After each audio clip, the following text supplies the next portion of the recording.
আসসালামু আলাইকুম। আপনারা সবাই কেমন আছেন? আশা করি আপনারা সবাই ভালো আছেন। তো প্রতিদিনের মতোই আমি একটি নতুন ভিডিও আপনাদের সামনে নিয়ে আসলাম।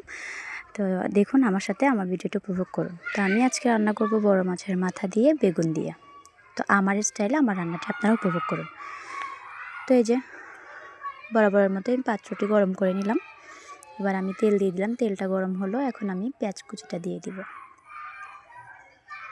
বড় মাছের মাথা দিয়ে তরকারি রান্না করলে অনেক ভালো লাগে, আর বিশেষ করে এই তরকারির জায়গায় আমি যদি বেগুন দিয়ে রান্না করি আমার থেকে এটা খুবই ভালো লাগে। তো এই যে আমার পেঁয়াজ ভাজিটা হয়ে গেল।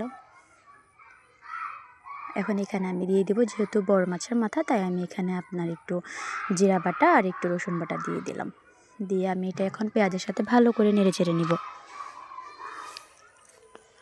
তো এই পর্যায়ে আমার ভাজা হয়ে গেছে। এখন আমি এখানে দিয়ে দিলাম পরিমাণ মতো পানি, আর এখন দিয়ে দিব হলুদের গুঁড়া পরিমাণ মতো, আর দিয়ে দিলাম ধনিয়া গুঁড়া, আর দিয়ে দিলাম মরিচের গুঁড়া। এই পর্যায়ে আমি দিয়ে এখন এটা একটু ভালো করে নেড়ে চেড়ে কষিয়ে নেব যতক্ষণ না তেলটা উপরে আসে। আপনাদের তেলটা যখন উপরে চলে আসবে তখন মনে করবেন যে এটা একদম কষা পরিপূর্ণভাবে হয়ে গেছে। তো এই পর্যায়ে আমি এখন ধুয়ে রাখা মাছের মাথাটা দিয়ে দিলাম। এখানে আমি মাছের কানগুলোও নিয়েছি ভিতরের। আমি অবশ্য এটা খাই না, কিন্তু বাড়িতে সবাই দেখি এরকম খায় আমার আশেপাশে, তাই আজকে আমি নিয়ে নিলাম সাহস করে, যে দেখি কেমন লাগে। ওরা বলে বড় মাছের কানটান নাকি সব কিছুই রান্না করা যায়, তো আমি যেহেতু খাই না তো আজকে আমার জন্য এটা প্রথম। তো এই যে আমি এখন এটাকে একটু ভালো করে নেড়ে চেড়ে এটাকে একটু আমি ভালো করে কষিয়ে নিব।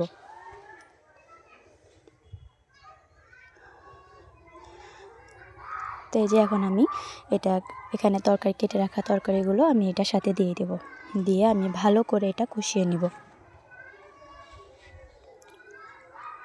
কষানোর উপরেই সব তরকারি মজা। আপনি পানি দিবেন কিন্তু পরিমাণে অল্প অল্প করে দিবেন, তাহলে আপনার তরকারিটা খেতে অনেক ভালো লাগবে।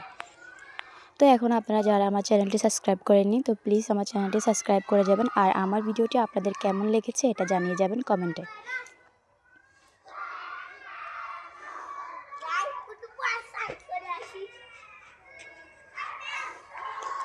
তো এই যে আমার এখনও কষানো হয়ে গেল, দেখতেই পাচ্ছেন।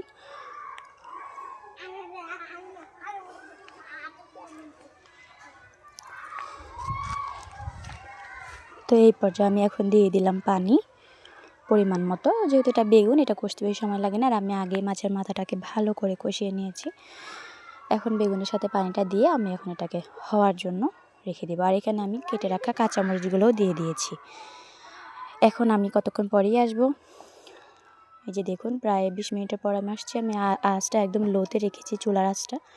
তো আমার তরকারিটা হয়ে গেছে।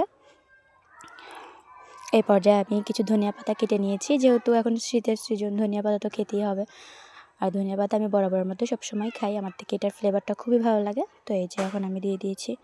তো আপনারা সবাই প্লিজ জানিয়ে যাবেন যে আমার রান্না করাগুলো আপনাদের ভিডিও আপনাদের কেমন লাগে, আর আমার পাশে থাকা বেল আইকনটি আপনারা ক্লিক করে দিবেন, আমার নিত্য নতুন ভিডিওগুলো আপনাদের কাছে পৌঁছে যাবে। ধন্যবাদ, সবাই ভালো থাকবেন। আল্লাহ হাফেজ।